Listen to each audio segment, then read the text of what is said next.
Have you ever spent a lot of time figuring out a critical part of your business? You probably have. Working through time-consuming challenges is common for founders. I'm Sarah Robinson, a manager here at Audience Ops, and on this episode of the Audience Ops podcast, we're joined by Daniel Alm, founder of Timing. Timing is an automatic time-tracking app. So instead of starting and stopping like many time-tracking apps do, it records everything you do on your Mac. That way, you know exactly where you spend your time, and it increases personal productivity. Daniel created the first version of Timing in 2011 when he was a student.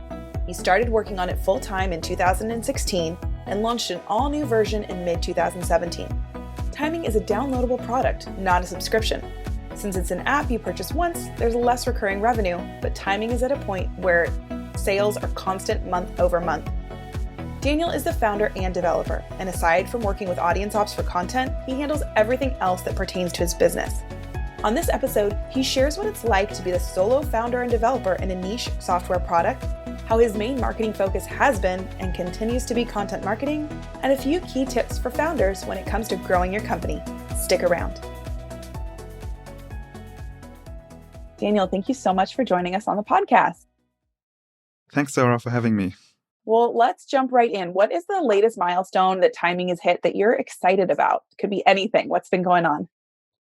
So this August, we finally launched a web app for Timing. Timing used to be only a Mac software that would run only on your desktop. But of course, there's times when you want to record a time entry while you're on the go.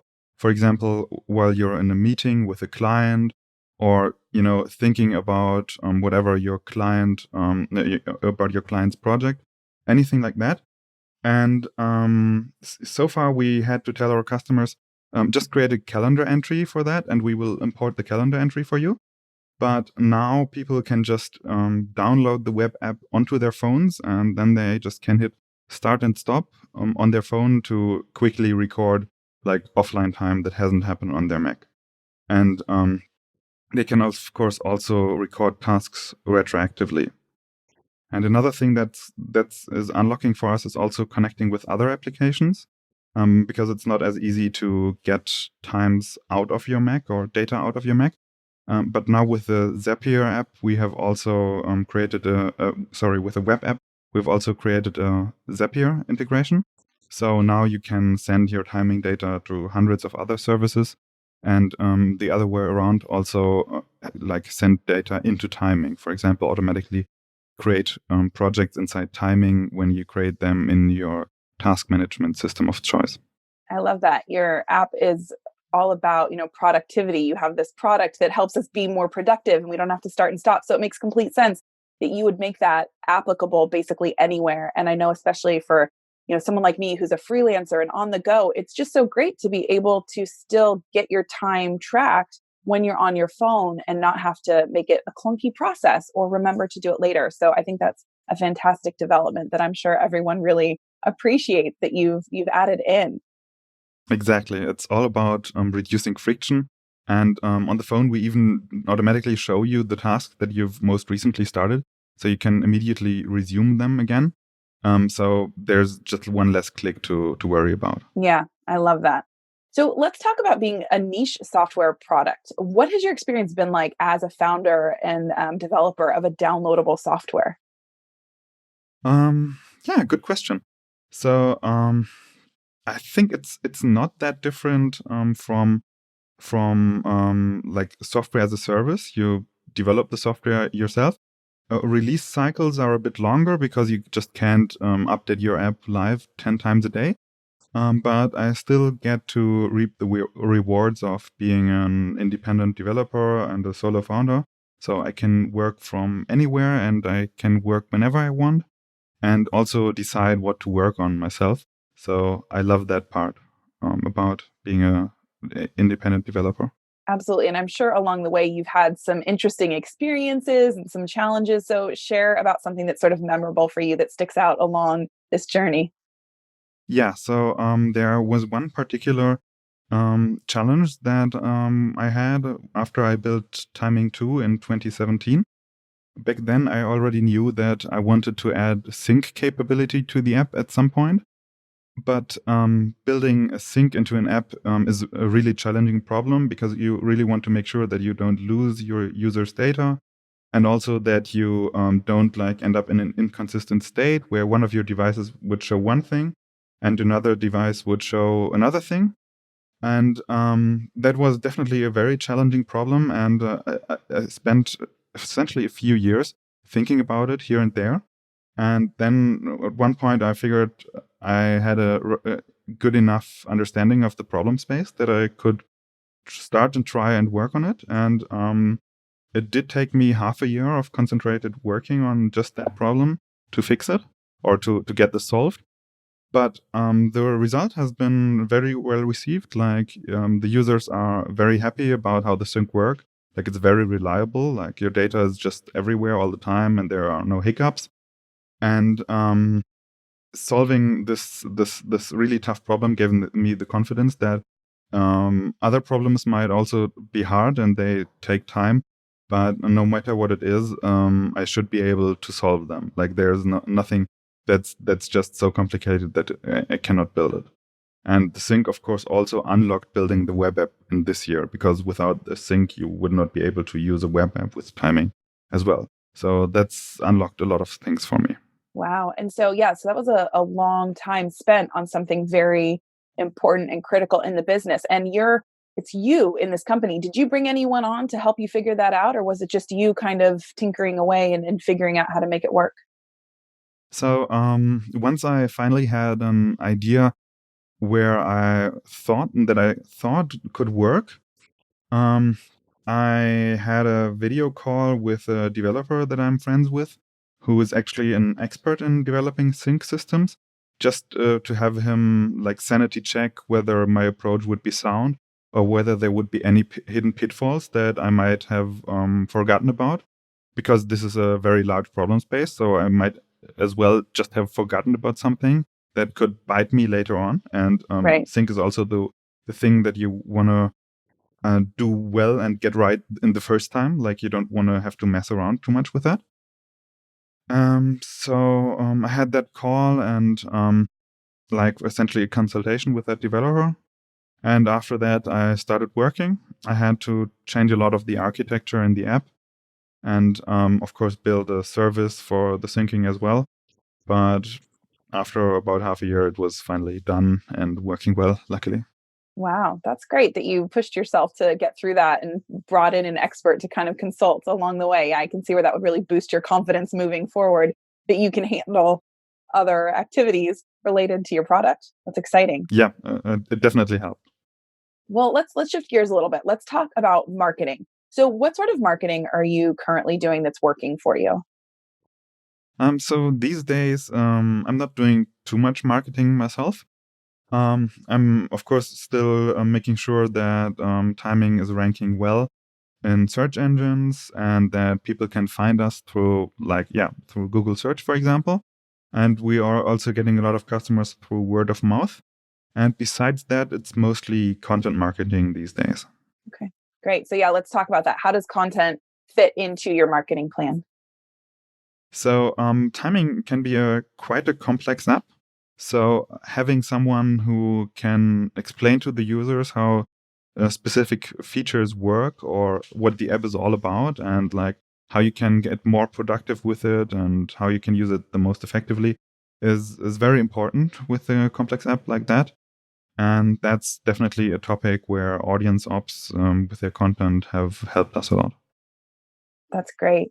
And so, what do you think about this idea that founders shouldn't be bloggers? So, you have a lot on your plate. So, I think a lot of people feel like, well, blogging should not be the thing that you do. What do you think about that? So I think that's a mixed bag.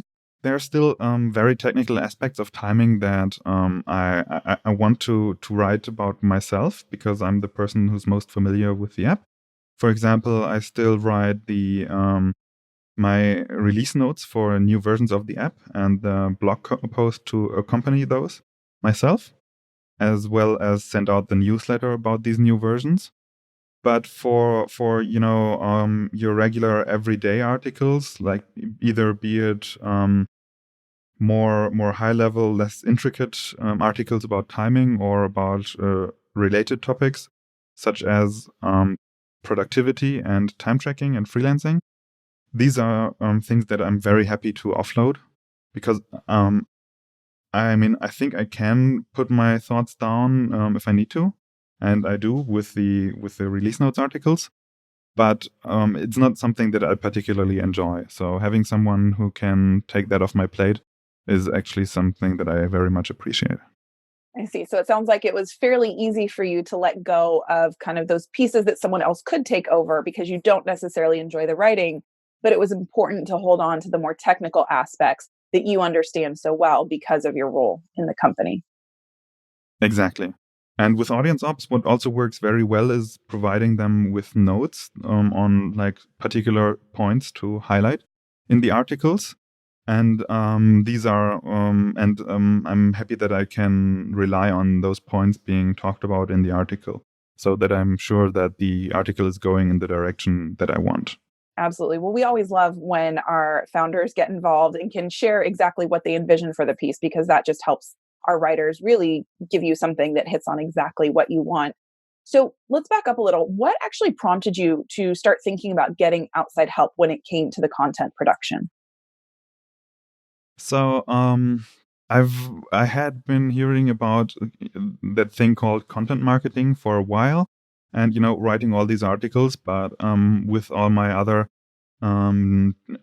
all my other tasks, especially developing the app and so on, writing 2 articles per month was neither something that I had the time for nor that I would enjoy.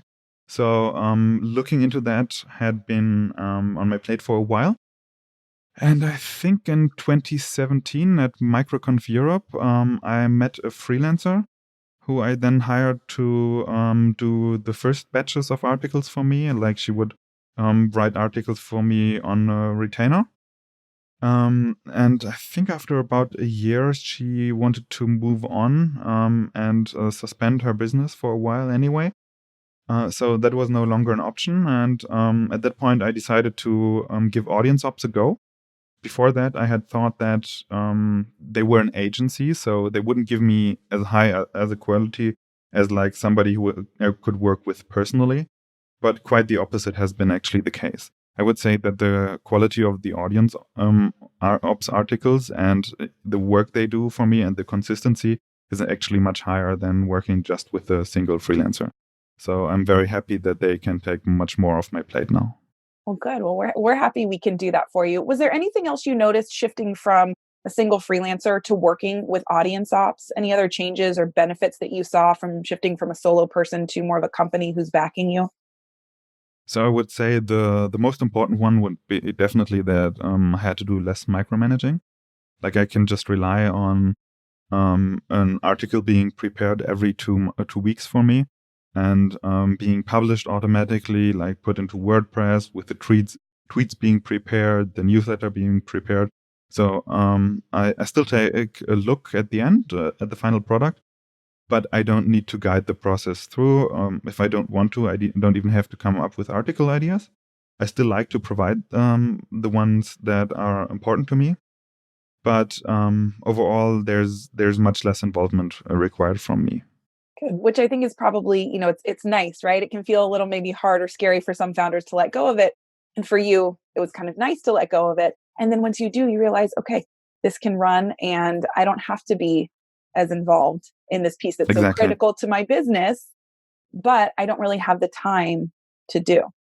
So that's Yeah. great. And yeah, it's something that I just could not do myself due to lack of time and motivation.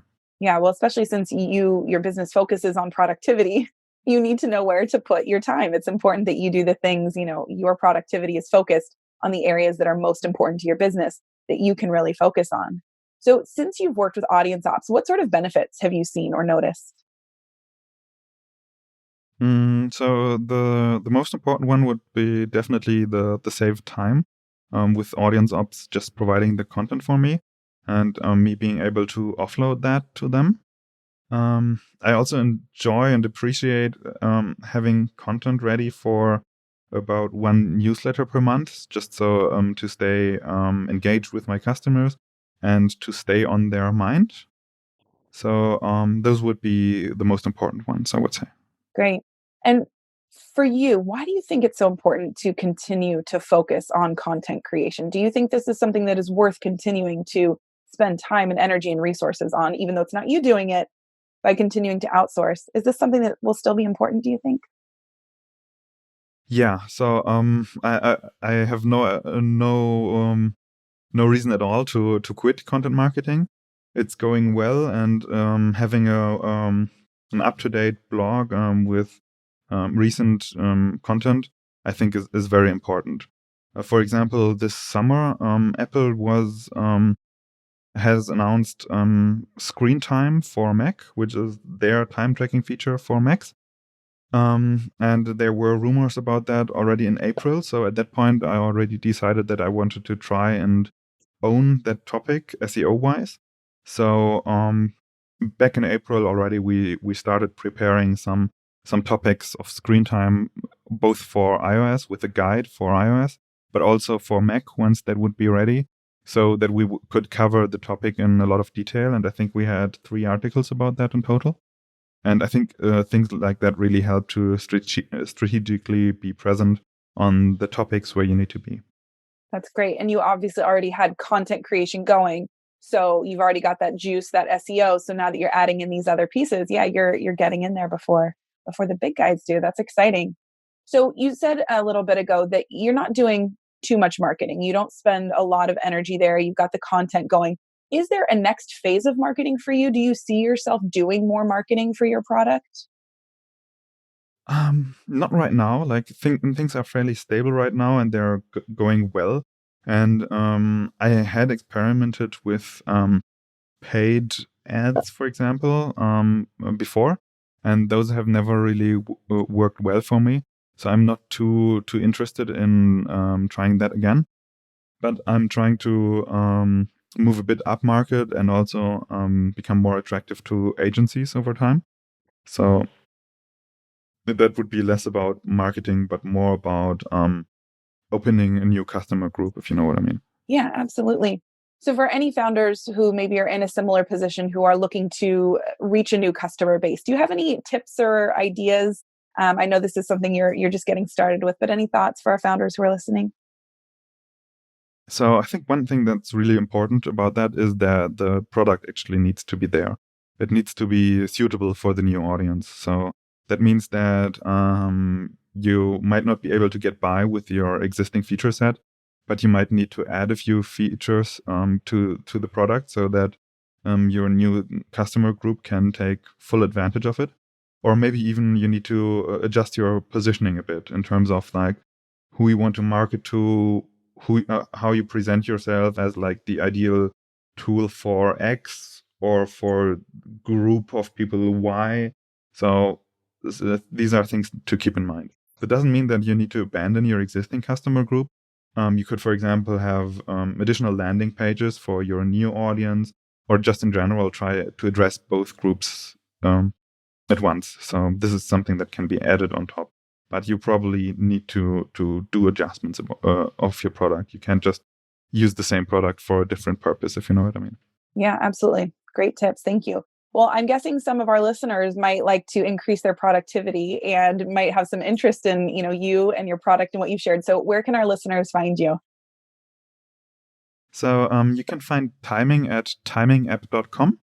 And you can also find me on Twitter as Daniel_A_A. So 2 times _A after my name. Great. Well, thank you so much for your time today. This has been really interesting and enjoyable. And thank you so much for coming on the podcast today.